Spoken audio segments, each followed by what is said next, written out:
Hey all, Board Game Rants here. We'll find everything solo, tabletop gaming, and more. Here it is. Tapestry has arrived. Much anticipated, but not for very long, because really didn't know anything about the game until recently. Let's have a look under the hood, shall we?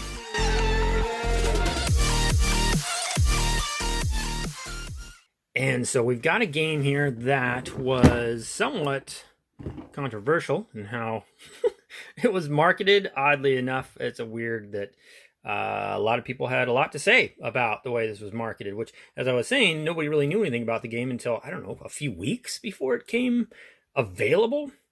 And then it sold out. The pre-order sold out in like a couple days. And if you ask me, that's called brilliant marketing. You know, essentially you're trying to get the word out about your game so people will buy it. And what, on the back of this? Or no, I'm sorry, that is the back. But on the front of this, kind of cool. First printing. This is number 7,933 out of 25,000. And it sold out in a couple days. Well, take it or leave it. The game is in everybody's hands now who jumped on it. And let's get this wrap ripped open and see what we got. There we go. Got the top lifted up a bit just so I can grab it. And I noticed I was kind of swirling this around. It's kind of cool. It's got on the back of it here. All the people involved with play testing and whatnot. Sometimes that's, you know, not there. Sometimes it's in a manual. Sometimes it's somewhere obscure. Here it's right on there. All in appreciation of all these people who had a lot to do with this game. Per usual, I've already read the rules. It was only 4 pages. It was kind of hard to, you know, find. They were sort of released finally. And then, of course, the Automa, which I'm most involved in, the solo, was really difficult. I think I read one side of one page that I was able to find that was kind of a bad link or something, and so I wasn't able to check into that too much. But I have seen it played solo, so I have a little bit of an idea here. Let's stop babbling.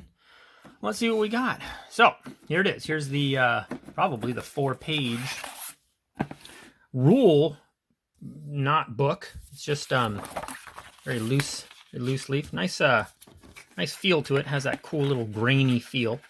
But yeah, that's all there is to it. There's that first page of setup, and then rules,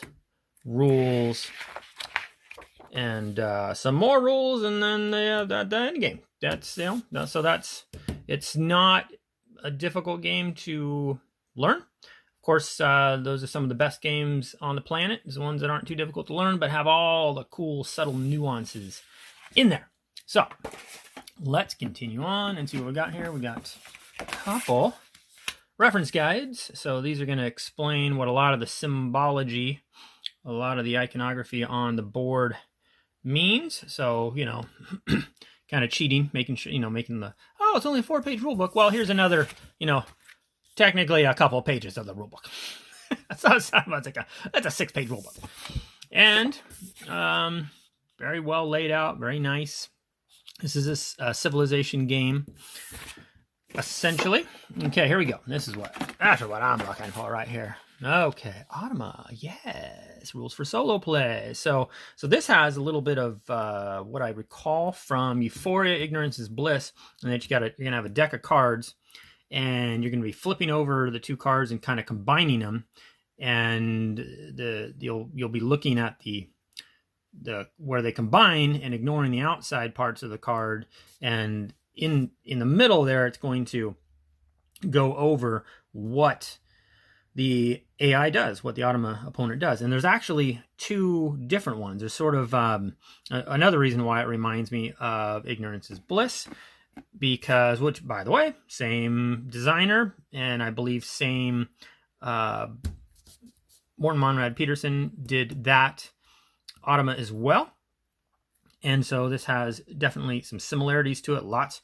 And this runs 2 different opponents for you, essentially. Now, in the Ignorance is Bliss with Euphoria, that had 2 AI opponents run that kind of did very similar things. It was basically like playing 2, you know, opponents that were doing similar things like a human player would. This one has to where there's like a shadow player, I think, that does more or less just tries to beat you to certain goals and end goals.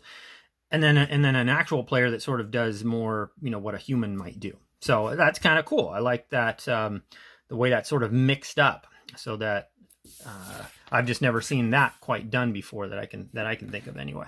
And so this has got, so here we go. This the Automa rulebook is the same length as the rulebook. So, all right. So now we're up to, let's say, a 10-page rulebook, not a 4-page. But you know, again, this is for solo. So that looks good. Let's keep going. Shadow Empire variant. So here's what I was talking about, Shadow Empire. So that's now if you're playing 2 players, you can play the Shadow Empire variant, which will give you sort of a 3-player flair, but it looks pretty, very, very straightforward to incorporate, and it just makes a 2-game player, which a lot of times civilization games and area control games suffer from just being too open when you play with 2 players. This will get in there and tighten things up, which I think is pretty awesome. Nothing on the back. And that's that. And you also, that's in a 2-player game, you can put the Shadow Empire variant, but in a solo game, the Shadow Empire and the regular Automa get incorporated. Here we have all of our so the civilization cards here. This is pretty cool. I like this. There's a nice thick, well, let me take a quick look in there. So there is a good, solid amount of civilizations. Everybody's going to get one of these to start with, and I think you can get more. But they add this really cool little, yeah, I think they're all the same on the back too. Anyway, so they really give your civilization sort of a direction and its own little powers. There's, you know, you're predominantly inventors or alchemists or futurists or whatever, and there's a bunch of them here, which I find. I think that's awesome. So there's plenty of variety there, and that's just one aspect of what you will be working on and through your civilization. Oh, here's a bunch of baggies.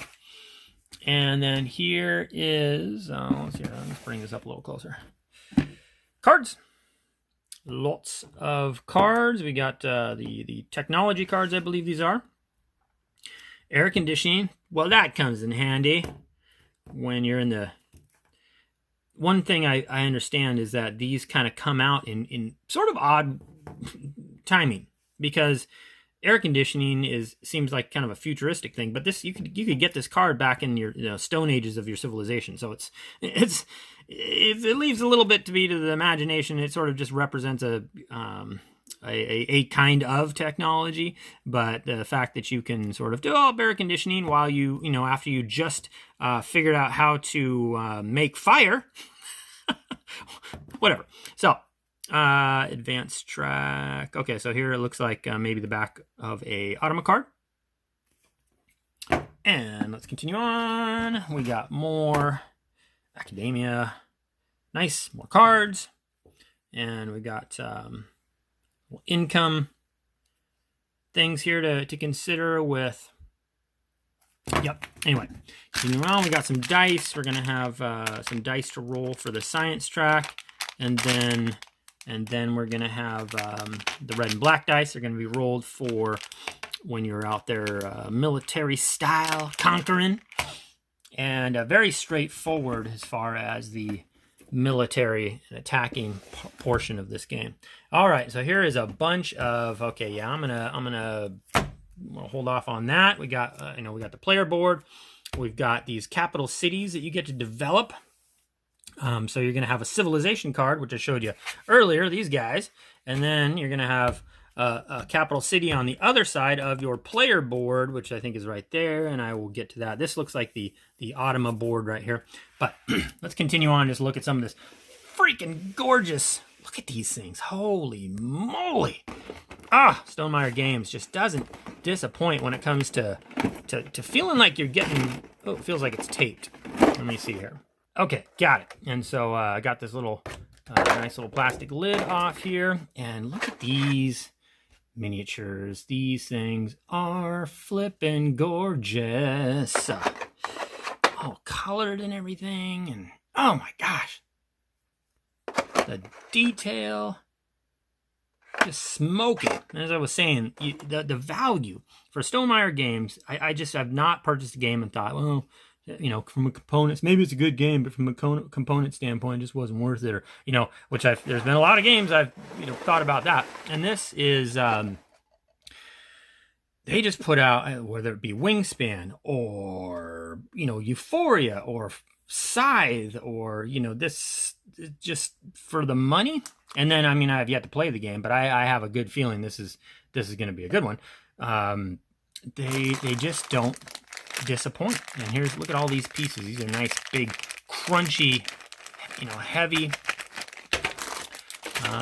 pieces that are going to go on your board, sort of a la Gaia Project or Scythe or something. You know, these cover up parts of your board, and then as you build them and put them out on in your capital city or whatnot, then you uncover resource streams and different benefits. So here's the little tokens. These are going to keep track of as you go out on the board, which I'll open up here in a second. You'll be able to put your little tokens down to conquer lands, and then you got little cubes here to keep track of how far you are on certain development tracks, as well as your score and stuff. And there's going to be all the different colors. Here's it'll keep track of your resources here. These are just resource trackers. There's not going to be individual pieces of resources. It's going to be a tracker that's going to move anywhere from 0 to 8, and that'll be how many resources you have, which I enjoy. I like that style of keeping track. I mean, it cuts down on costs of developing a game and all that other stuff, and it's easy to track too. Okay, so that is all the stuff in here. Let's lastly take a look at a little bit of what's in here. Okay, I promptly opened this upside down and everything fell out. So I've kind of put it all back together here. And so here's going to be your capital cities, and that you're going to be placing these kick-ass looking, you know, buildings out on here, but you got to put them in on here a certain way, and you want to fill up. It almost kind of reminds me of Sudoku or something, you know. You got to kind of fill up stuff, but not following the same rules. But anyway, it's kind of this, you know, 9 by 9 by 9 sort of deal here, isn't it? And then, and as you fill up certain stuff, you're going to get benefits like a resource of your choice, and you'll score based on, you know, if you have rows and columns completely filled in. Very clever. Okay, so there's all those. Hopefully there's not some more on the ground that I just haven't found. Here's the board. It's going to keep track of you'll put a lot of these buildings on, and that's going to keep track of that. Here is a player board. So again, when you're playing, you're going to have, you know, a civilization here, and you're going to have a capital city over there. And that's going to kind of make up your player area there. And you're going to keep track of resources here. You're going to have those little buildings out here that you're going to take off. And as you do, you'll expose more resource streams. So we should have, 5 player boards there. Here's the AI board. Here are some tiles here that you'll be using to explore the board, which is right there. There's 2 sides. There's a 1 to 3 player side, I think, and then a 4 to 5 player side. Whoops. Hey. Oh. Okay. There it is, though. Man, just gorgeous on all ends.